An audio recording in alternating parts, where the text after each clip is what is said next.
Ketika tiba waktu penyucian menurut hukum Musa, Maria dan Yusuf membawa Yesus ke Yerusalem untuk menyerahkan Dia kepada Tuhan, seperti ada tertulis dalam hukum Tuhan.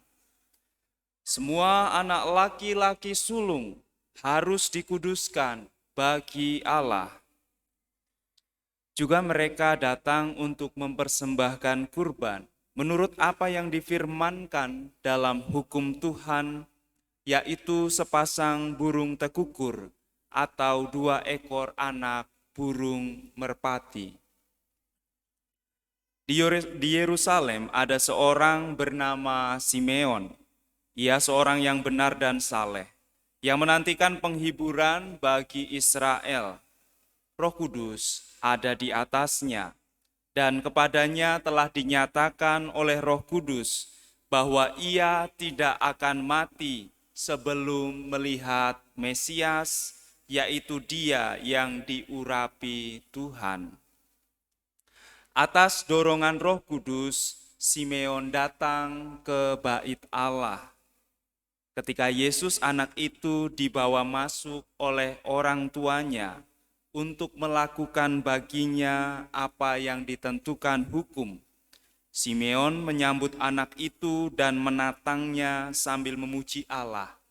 Katanya, "Sekarang Tuhan, biarkanlah hamba-Mu ini pergi dalam damai sejahtera, sesuai dengan firman-Mu.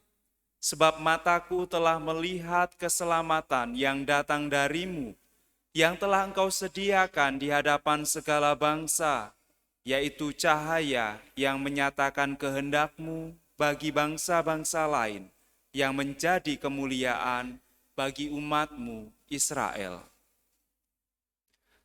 Yusuf dan Maria amat heran akan segala sesuatu yang dikatakan tentang Yesus. Lalu Simeon memberkati mereka dan berkata kepada Maria, ibu anak itu, "Sesungguhnya anak ini ditentukan untuk menjatuhkan dan membangkitkan banyak orang di Israel, serta untuk menjadi suatu tanda yang menimbulkan perbantahan, supaya menjadi nyata pikiran hati banyak orang.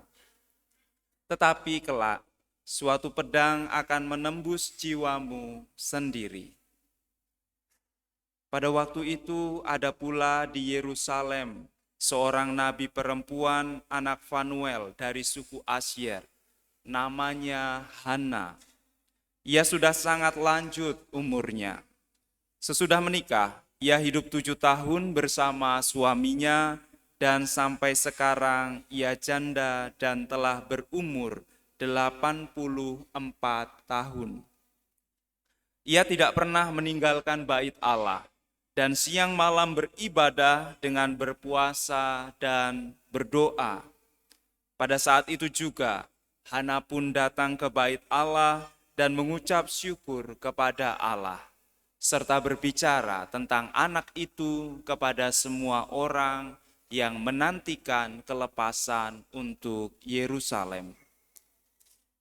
Setelah selesai semua yang harus dilakukan menurut hukum Tuhan, kembalilah Maria dan Yusuf beserta Yesus ke kota kediaman mereka, yaitu kota Nazaret di Galilea. Anak itu bertambah besar dan menjadi kuat, penuh hikmat dan anugerah Allah ada padanya. Demikianlah sabda Tuhan. Terpujilah Kristus.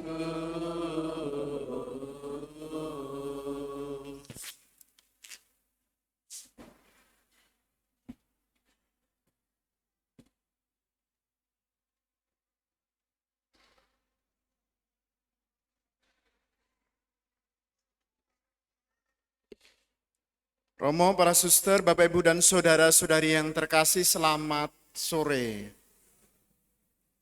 Hari ini kita merayakan pesta Yesus dipersembahkan di bait Allah. Dalam pesta ini kita juga ingin mempersembahkan adik-adik kita yang akan melayani altar yang kita sebut dengan putra-putri altar. Dalam Injil kita mengetahui bagaimana keluarga Yesus mentaati hukum atau perintah yang telah Allah berikan kepada Musa untuk seluruh umatnya. Dalam kitab Imamat kita dapat menemukan bahwa 40 hari setelah bayi dilahirkan, seorang bayi mereka akan mempersembahkan kurban penahiran. Dan selain itu, mereka juga mentaati perintah Allah untuk mempersembahkan anak sulung kepada Tuhan. Dan peraturan ini dapat kita temukan dalam kitab Keluaran. Dalam peristiwa tersebut, ada sebuah momen yang menarik, yaitu perjumpaan antara keluarga Yesus dengan Simeon. Perjumpaan antara Simeon dan keluarga Yesus. Dalam perjumpaan itu kita mendengarkan bagaimana sebuah pujian atau kidung yang dinyanyikan oleh Simeon. Dan gereja senantiasa mengidungkan kidung Simeon ini dalam sebuah ibadat malam atau biasa kita kenal dengan kompletorium. Kidung ini termuat dalam puji syukur nomor 19 kalau Bapak Ibu pernah membacanya atau mendoakannya. Dalam kidung Simeon ia berseru demikian. Sekarang Tuhan biarkanlah hamba-Mu ini pergi dalam damai sejahtera, sesuai dengan firman, sebab mataku telah melihat keselamatan yang daripada-Mu, yang telah Engkau sediakan di hadapan segala bangsa, yaitu terang yang menjadi penyataan bagi bangsa-bangsa lain dan menjadi kemuliaan bagi umat-Mu Israel. Dalam Injil Lukas, Lukas menggambarkan Simeon sebagai orang yang sederhana dan rendah hati, seorang yang adil dan saleh.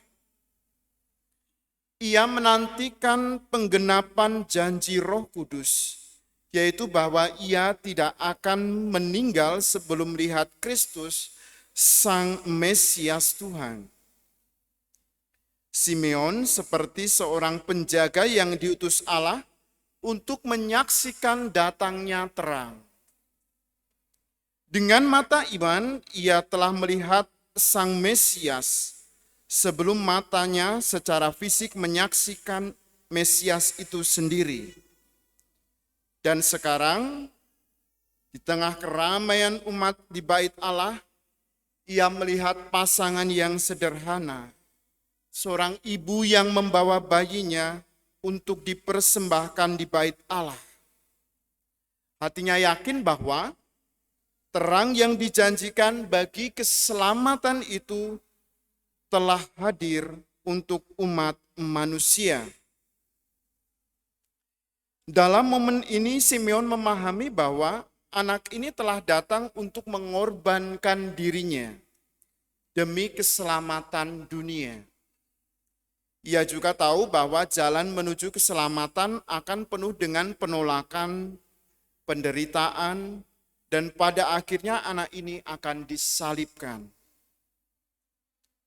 Bapak, Ibu, dan saudara-saudari yang terkasih, lewat peristiwa ini, lewat peristiwa Yesus dipersembahkan di bait Allah, mari kita juga mempersembahkan diri kita kepada Allah.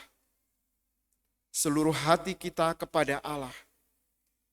Dan hal ini pun akan dilakukan oleh para calon misdinar, putra-putri altar yang akan dilantik pada perayaan ini.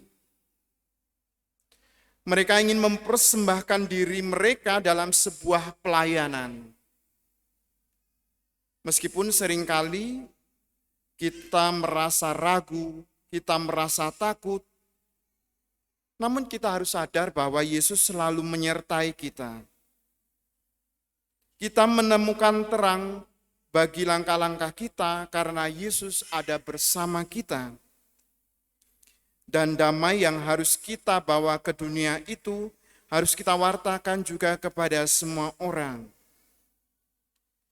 Mari kita juga tetap menjaga dan membawa Yesus dalam hati kita karena dialah yang membimbing kita. Saat Yesus dipersembahkan di bait Allah, ia membuka jalan keselamatan bagi dunia. Ia datang untuk menyelamatkan kita. Bapak, Ibu, dan saudara-saudari yang terkasih, terkadang perjumpaan dengan Yesus tidak akan pernah kita tebak atau tidak disangka-sangka, seperti pengalaman yang dialami oleh Simeon. Kita dapat saja menjumpai Yesus dalam kehidupan sehari-hari, lewat orang-orang yang hadir di sekitar kita, lewat orang-orang yang diutus Tuhan untuk mendampingi kita. Dan kita sadar bahwa ketika kita berjumpa dengan Yesus, kita akan selalu memberikan yang terbaik.